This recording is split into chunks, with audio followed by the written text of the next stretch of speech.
Well, thank you all for joining us this afternoon. I am James Welsh. I'm the director of the Florida Center for Instructional Technology, and I am going to talk to you a little bit about using the TIM tools to support your dissertation work specifically.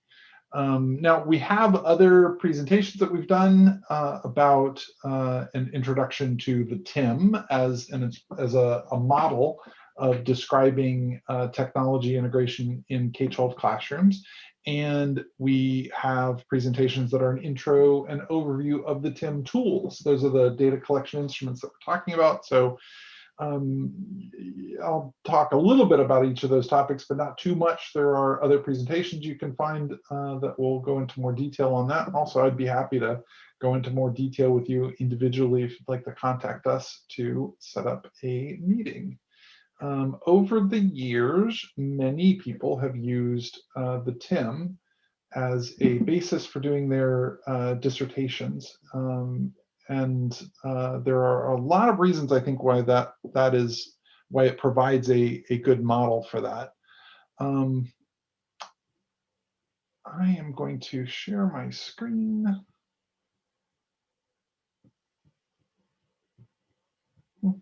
Sorry.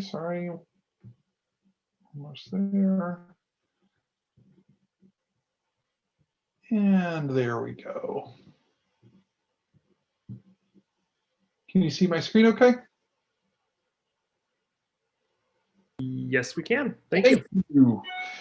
So the technology integration matrix, again, not going to go into too much detail here, but the technology integration matrix provides a common language for talking about technology integration in K-12 classrooms and specifically focusing on the pedagogical dimensions of that integration. One of the reasons why the TIM is a good tool to use in your dissertation work, and here I'm talking about the TIM, not necessarily the TIM tools, the data collection piece, but the TIM as a framework, as a theoretical framework for your work, is that the TIM is based on so much previous research.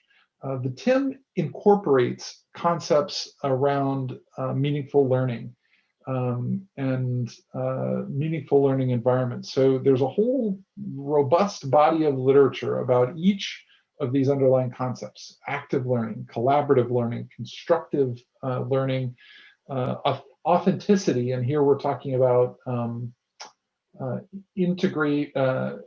involving the students' lives beyond the school environment, or the world, the larger world beyond the instructional setting, and goal-directed learning, setting a purpose for learning, monitoring progress, reflecting on outcomes.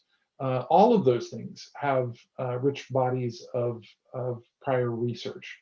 And so, when you're choosing a theoretical model for your dissertation work, you want to choose one that has a solid grounding in the literature. And that is well describing the TIM. The TIM also involves those levels of technology integration from entry through transformation, and really there you're talking about a spectrum of different pedagogical approaches, from a very teacher-centered approach toward a very student-centered approach.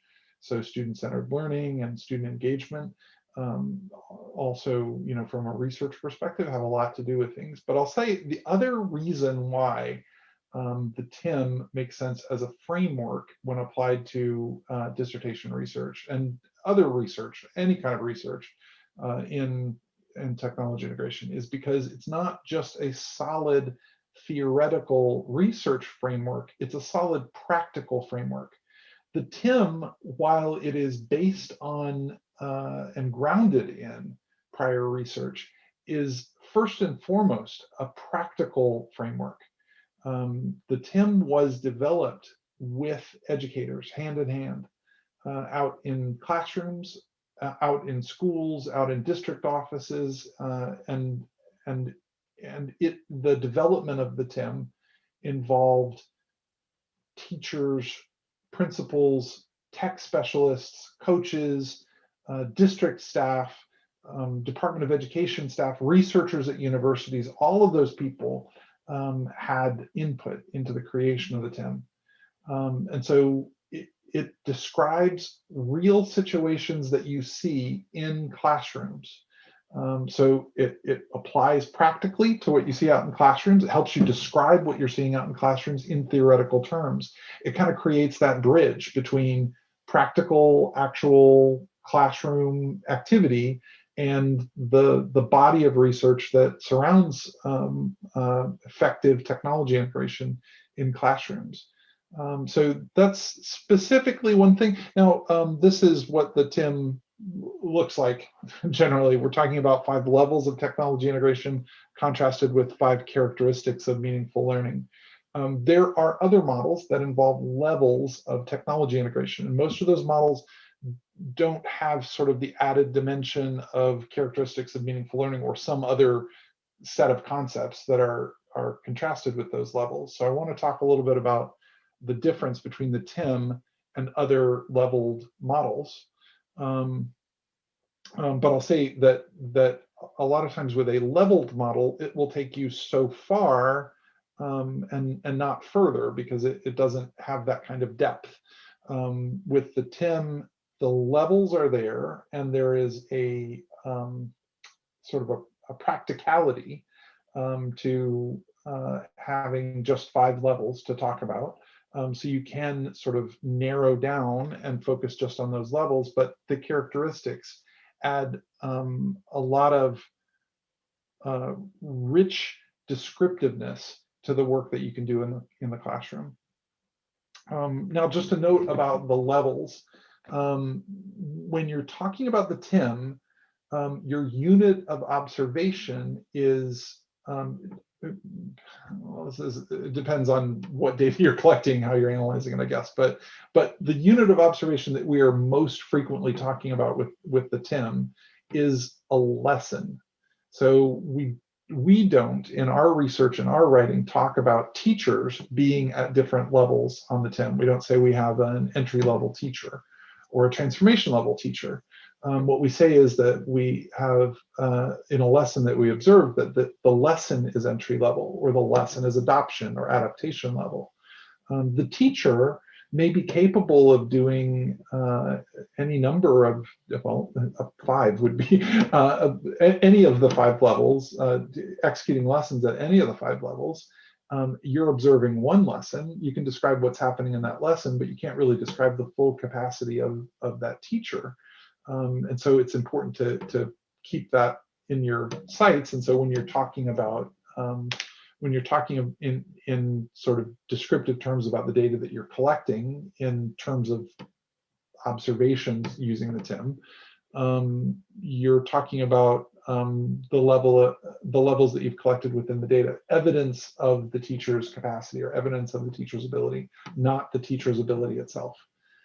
So you say you have evidence of the teacher working at the adaptation level. You don't say that the teacher is at adaptation level,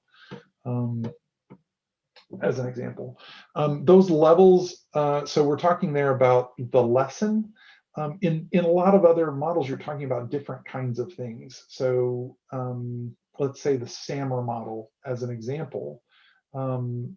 You're talking about an instructional task. That's your unit of observation. And so the TIM, as a contrast to that, is talking about an entire lesson within those levels. It's just an important distinction to be aware of. Other models have other units that they're talking about. So like the LOTI model or the RAT model, there are several different ones. They have different things that they're talking about. So keep that in mind when you're comparing different models, that they're not all measuring the same thing. But also, an important distinction is that the levels of technology integration that we're talking about here are talking about pedagogical differences and not about sort of how high tech the technology is, or how sort of not talking about difficulty level or anything like that. From the TIM, generally, entry-level lesson is very teacher-centered. The teacher is deciding which technology, when to use it, how to use it. Adoption level, kids are directly using the technology hands-on. Still, the teacher is deciding which technologies, when, and how to incorporate them into the lesson. Adaptation level, the students have some student choice, some choice in the technology that they're using, or some time built into the lesson to explore the technology. That's a really important change from previous sort of moving you from the lower end to the higher end of the matrix. The adaptation level introduces the idea of choice with regard to the technology tools that you're using, and starts to open up the landscape to higher order thinking. The infusion level, you have multiple technology tools available. The student's able to make meaningful choices between those. And at the transformation level, that is true. And also you're seeing things that would not be possible without the use of technology. So those 5 levels of technology integration are not talking about a limitation of the skill level of the teacher necessarily. What you're talking about is a spectrum of different choices. Now, separately from that, you can look at what choices is the teacher making. So if you did a series of observations in a teacher's classroom and you never saw anything above adoption, one possible explanation for that is that the teacher is not comfortable working above the adoption level. But another possible explanation for that is that on the occasions that you were there to observe, adoption was the most appropriate pedagogical choice that the teacher could make in each of those cases. Another possible explanation is that the instructional environment does not support work at higher levels. So it might be about the resources with which that teacher is provided, or the resources that that school has access to. So it's not as simple as saying this teacher is adoption, this teacher needs to be higher.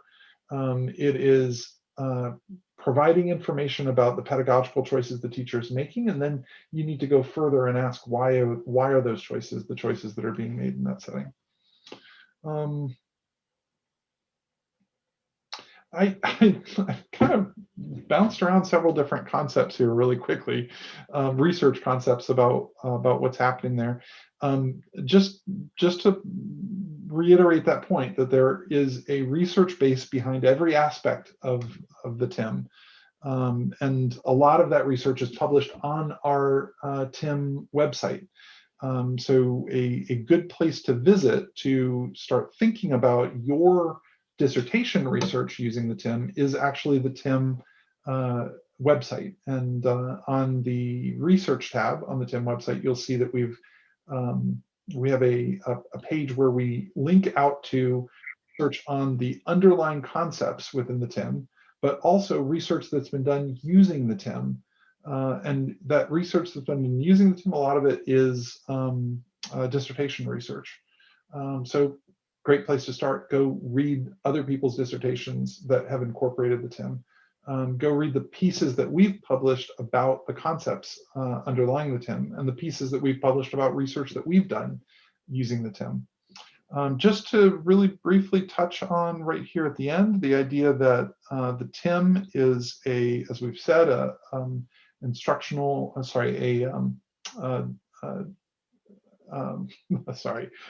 theoretical and a practical framework for describing technology integration in the classroom. The TIM evaluation tools are a set of data collection instruments. So the TIM is freely available, and there's information about the TIM on the website as a theoretical model.